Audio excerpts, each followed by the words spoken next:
and welcome from 13,000 feet over the Pacific Ocean. Sorry, I can't stop to talk now. I'm in the middle of a dogfight with a man from Belgium.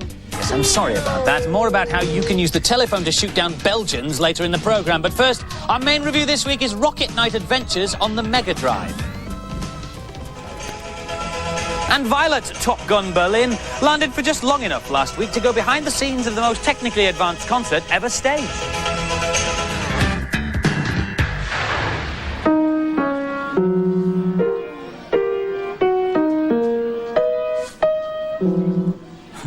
Well, if that's the nearest you get to musical composition, 2 or 3 notes on a piano and anybody within earshot runs for cover with their fingers in their ears, then what you need is this, the Deluxe Music Construction Set 2. Now, if you remember the original, you will realise that this has taken 7 years to come out. But when you see what the software is capable of, you will understand why.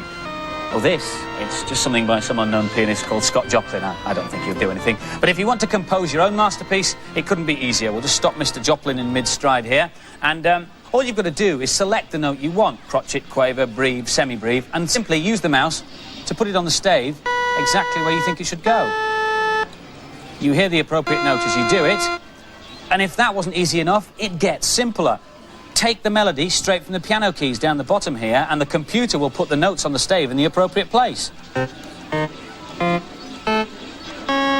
Then play it back to yourself. Anything you can do musically, this thing can do. In fact, you can even change the tempo. Now, I thought that was a bit slow, so if we change the tempo here, we play back my fabulous composition and just make it a little bit faster. Still sounds pretty dreadful, though, doesn't it? The best, though, is yet to come, and to show you that bit, I've got to get rid of my fabulous musical score and make way once again for Mr. Joplin. Now, Mr. Joplin wrote Cleophas originally for the accordion, but we can soon do something about that. Let's just go along here, and it's a set instrument, and we can change that accordion to anything we like.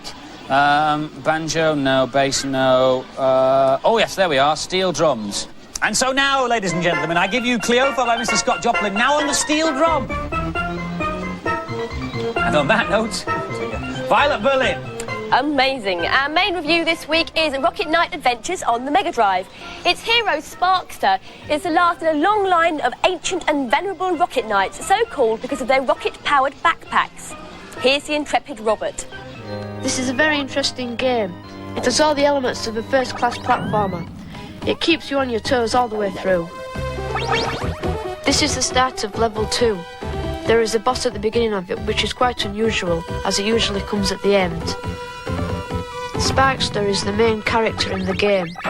While you move him, every part of his body moves. He has a jetpack on his back which will fire him up into the air or along the ground. You can use it to get up to great heights, which I've just used. He has a tail which you can cling onto ropes and trees and things. This is level 5. The bosses in this game are very creative. I've just killed one of the bosses, but he'll come back again. There it is. This is still level 5. The guards are chasing me through the building. I have to trap them in the lava. Bingo. I use the transporter to go to the next room. I have to knock the support, hold down my button, to charge up my boosters, and then roar up into the sky. At first, I gave this game 5 stars, although after playing it for a while, it became very easy, so I gave it 4 stars. The cutesy character can be deceiving. It's a bit like Sonic, but my opinion, it's better. At first, I didn't think this was going to be my cup of tea, but if I had the money, I'd go out and buy this. And so the final scores for Rocket Knight Adventures. The girls gave it a good score of 4 out of 5, and the boys liked it too. 4 out of 5 from them.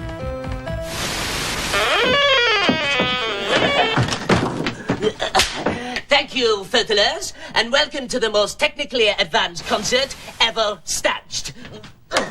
For my next number, I will be playing the music for Starwing on the Mexican nose flute with some very arresting visuals on the monitor screen.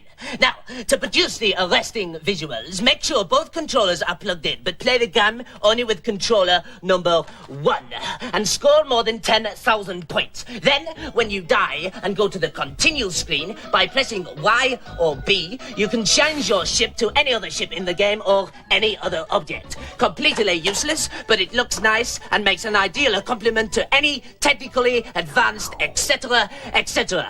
And now, for the moment you have all been waiting for. 1,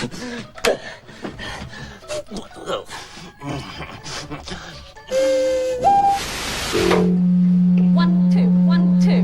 Hello, England, and welcome to Main Road Football Stadium, home of the Light Blues Manchester City. Today it's home to a different kind of team, the road crew of keyboard wizard Jean-Michel Jarre, who's touring Europe this autumn, playing with a cast of thousands to an audience of millions. A major tour like this one is planned like a military operation. Like a small army, they bring their own catering, security and power. They used enough scaffolding to cover the Houses of Parliament and Big Ben. No wonder he's worn out. Jean-Michel Jarre's already directing operations to the stage crew and the band, who are getting ready for the sound check.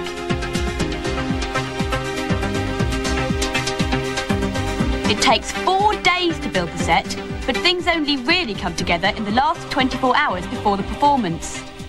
Much of the music is stored electronically on sequencers. Sequencers are computer-controlled keyboards. They talk to each other using a musical instrument digital interface, otherwise known as MIDI. 3 hours before the gates are due to open, and they're on their final run-through for sound.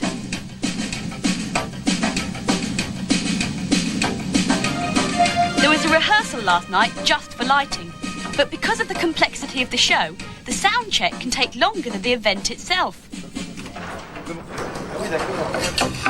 N'oubliez pas le compte, s'il vous plaît. On va faire le prochain maintenant. I managed to snatch a few seconds with the man responsible for the tour's smooth running, technical coordinator Simon Ransom. This is where we control and process most of the visual effects of the show. Control for lights, sound, slides, all that sort of stuff is done from the 2 towers.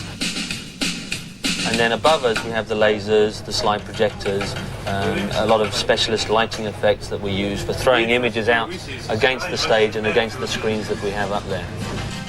The show relies on MIDI. Each component of the show uses the time code of the MIDI signal as a reference point.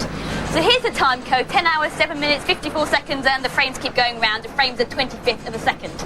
So if the drummer decided to hit the cymbal now, then that might trigger off laser animations or fireworks or a sequencer. The musicians on stage play live on top of all the pre-arranged events, and that's the crux of it. All everybody else has to do is follow their cue. The gates are about to open. I've just got time to ask Jean-Michel what he thinks about the people who say that computers are killing music. They're wrong because the emotions or lack of emotion is not the responsibility of the instrument, but the responsibility of the guy behind the instrument anyway, whatever it is, a tam-tam or a piano or a computer. The main difference between electronics and acoustics is the fact that with electronics you can be your own craftsman, you can shape your own sound, you can create your own sounds exactly like a painter is able to create colors. I mean, most of the time in rock concert outdoor, I mean, the performer is as big as an ant on a stage and people can hardly see or hear anything. And in that case, I try to start from my music as a musician and then to try to compose the visual track. Like when you are doing a movie, you do the soundtrack. In my case, I make the music and then I try to compose the visual track.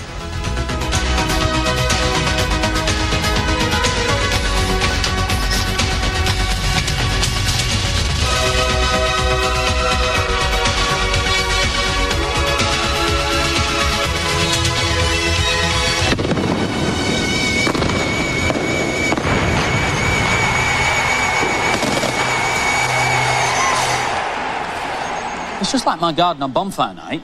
Jean-Michel Jarre's European tour finishes in his hometown of Lyon in France on October the 12th. Now for this week's news and previews. The latest add-on for both Game Gear and Game Boy are these radio tuners. You simply plug them in where you'd normally put a cartridge and listen to the radio instead of playing a game. Unfortunately, it's FM only, but you do get a pair of stereo headphones. Should be in the shops in time for Christmas. Thunderhawk on the Mega CD is a helicopter-based shooter. There are a number of campaign scenarios to choose from, such as halting a gun-running operation in South America or stopping chemical warfare in Southeast Asia. So if you fancy becoming a missionary of heroic proportions, this could be the one for you. It's due out in October. The publishers of Mortal Kombat had a bad week last week.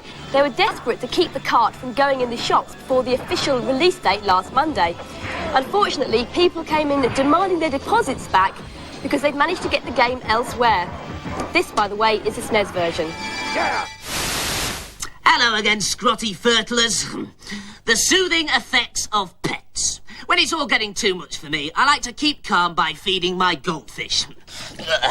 To my piranha. There you go, Cuddles. Oh, what's that you say, Cuddles? Tell them the cheat for RoboCod on the Amiga 1200. Oh, good idea, right, I will.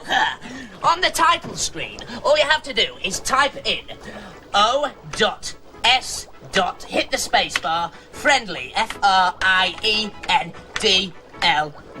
Now, at any point during the game, you can hit the letter M, like so, and you'll be prompted to enter a level code between 1 and 55 to get to any new level, like this one here. Marvellous. Oh, steady there, Cuddles, steady. Daddy's here, Daddy's here.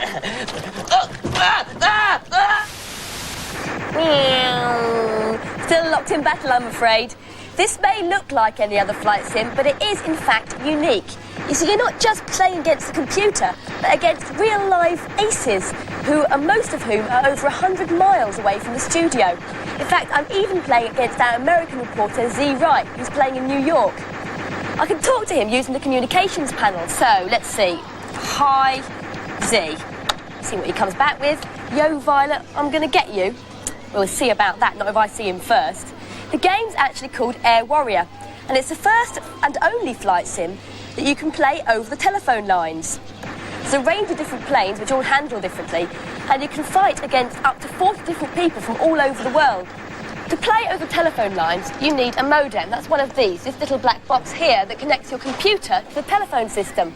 It'll also cost you £10 a month to use the service and the cost of a call to London. Now, Andy was also in that battle, playing via the PC, and I think I got him. All is not lost, though, because he can record the same battle on his computer and play it over and over again until he gets it right. Keep practicing, Andy. Yep, see, look, no hands. This is the film of the battle that we've just had, and obviously everybody's doing exactly the same thing as they did before. The cool thing is, though, if I press F8, I can release my plane from the fight, so I can control mine while everybody else does exactly the same thing as they did before. Better still, if I press N, I can see my own plane, which is about to crash into the side of a mountain at the moment. On using the direction keys, I can look at it from all sorts of different angles. It gives me a hideous disadvantage, I know, but I've never objected to that kind of thing. This game can be played without being plugged into a phone, and it'll run on most home computers. In fact, online games like this are going to become more and more popular. A modem for the Mega Drive has already been developed and should be available in this country next year. Now, for some more games reviews. First Samurai on the SNES is a tale of good versus evil. The young hero must battle against the Demon King, with the good magic of the Wizard Mage to help him. Here's Andy. This is a classic conversion of the original Amiga game. First glance it looks the same. Once you get into it, you'll find out otherwise. This is level 2, Time Express. Food baskets need to be hit to open them so I can collect all the food. Axes give me a special weapon, and this magic bell summons a sorcerer so a genie will come and help me when I'm in trouble. Here I'll use the magic bell to freeze the ball so I can get to the mystic runes, which are little red things in the corner near to my force. The little genie is going to be summoned and is going to freeze all the balls with a stiller.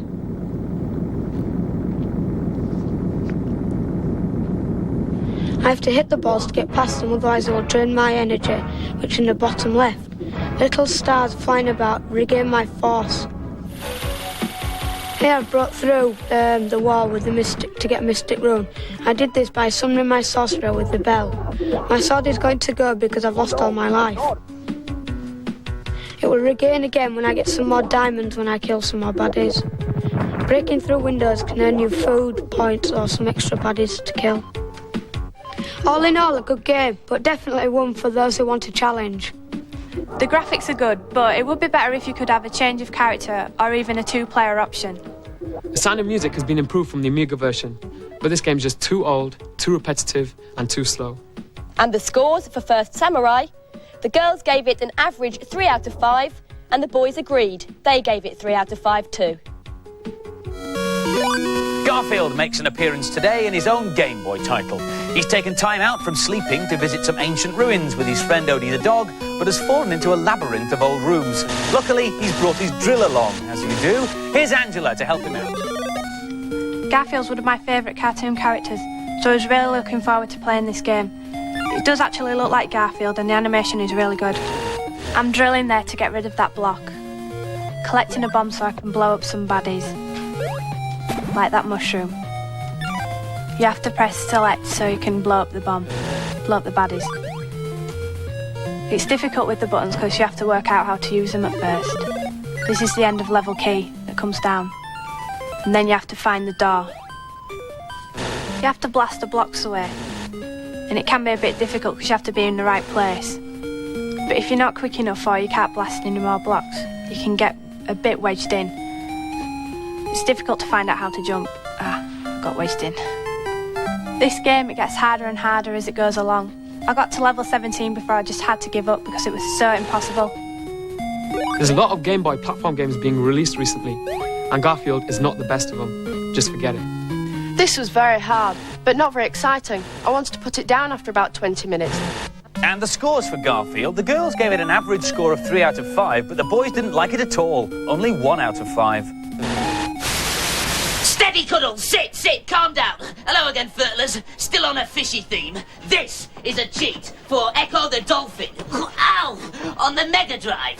All you have to do on the code screen is type in the word please, followed by 2 letters like ZZ, for instance. They will take you to Ridgewater. You can also experiment with different sets of 2 letters to get you to other levels. Now then, if you'll just excuse me for a moment. Cuddles! Daddy's here! I don't know. And if you're a glutton for punishment, you can peruse some more of Nam's cheats on our Data Blast, which comes up at the end of the programme. To access it, it's very simple. All you will need is your Commodore Garden VHS video recorder. The bit of the programme to video is the credits, the bit at the end, read by the mothers of people who work on the programme. Then what you do is spool it back and play it forward again, but not at the normal speed. Watch this. You play it forward using your pause and your frame advance button. So it goes through really slowly, and then pages and pages of information appear for you. Over 90, in fact, and all completely free of charge. Last week's competition prize was to win one of these, a CDI player with software and, better still, a Bad Influence t-shirt. The question was, what do the initials FMV stand for? And the answer is Full Motion Video. The winner was Helen Thompson from the Isle of Man, and the prize will be winging its way to you. Congratulations. And so to this week's competition prize, which is as follows. An Amiga 1200, oh yes, and a modem, and the copy of the game Air Warrior, and the Bad Influence t-shirt. No prize will be complete without it. You'll need a competition question. It is as follows. Who played the ace pilot in Top Gun? If you think you know, give us a call on 0891 700 100. 0891 700 100. Calls will cost you no more than 25p, but get permission from whoever pays the phone bill before you dial. Lines, incidentally, stay up until midnight on Monday. Just before we go, have a look at this. Sunshine, please. It is the latest and greenest way to play your Game Boy. It's a solar battery pack. The idea is you charge it up by leaving it on your windowsill when it's sunny. And then you can just plug in your Game Boy when it's charged up and play away. Unfortunately, it's only available at the moment on import from Japan, where presumably they have better weather than us. Take it away, Andy. That's it from us. Bye. Singing in the rain, trough, just singing in the rain. Sorry, Jean.